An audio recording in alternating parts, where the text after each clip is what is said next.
All right, today we're talking about something that might make everyone a little bit uncomfortable, and it's office politics. And I want to let you know that by avoiding office politics, which you might be doing with the best of intentions, you're actually holding yourself back. Okay, so I want to share what office politics are really all about and some things that you can do to manage them effectively because they're just an inevitability in the workplace. All right, everyone, my name is Kristen Dyck. Thanks for joining me here today.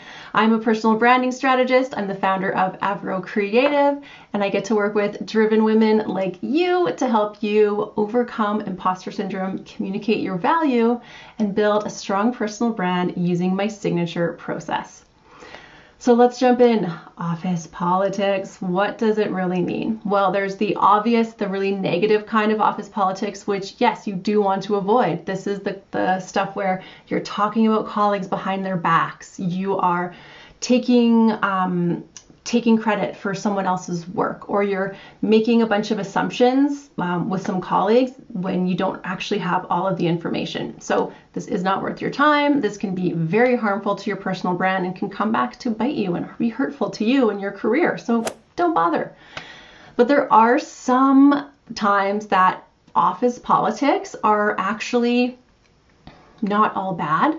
And I want to talk to you about them so that you know how to manage them. So the first thing that I want to talk about is unofficial business. So when we think of official business, we think of meetings. We think of meetings that are in people's calendars. They have meeting minutes, an agenda, often follow-up information or minutes go out in an email. It's really transparent. It's on the books. Everybody knows these kinds of things are happening.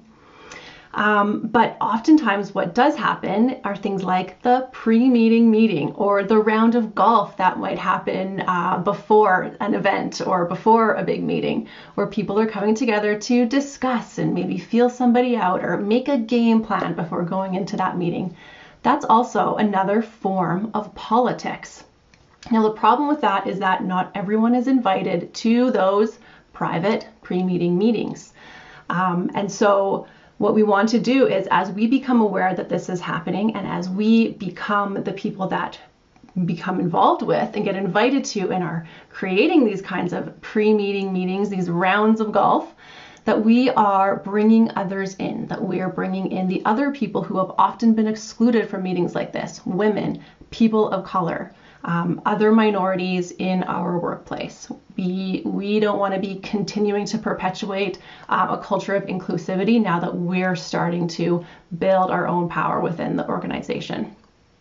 Okay, so the other kind of office politics that you'll often see is when one of your colleagues or somebody else in the organization has more authority, more influence than you would think they would based on where they sit in the organizational hierarchy or what their title is.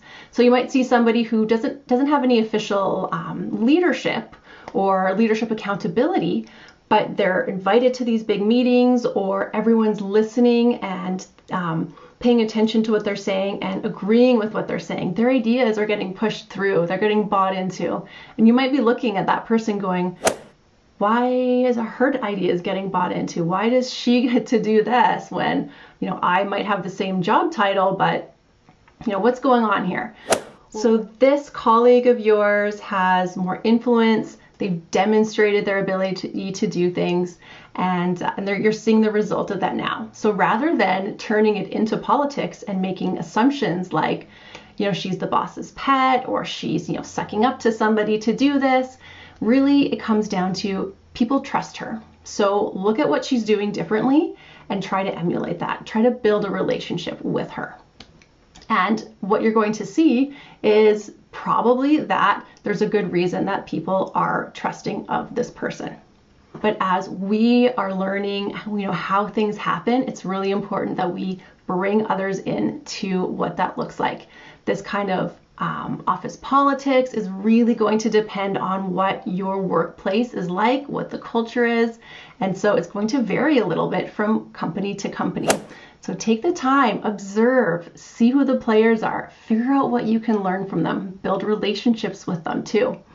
And let me know what happens.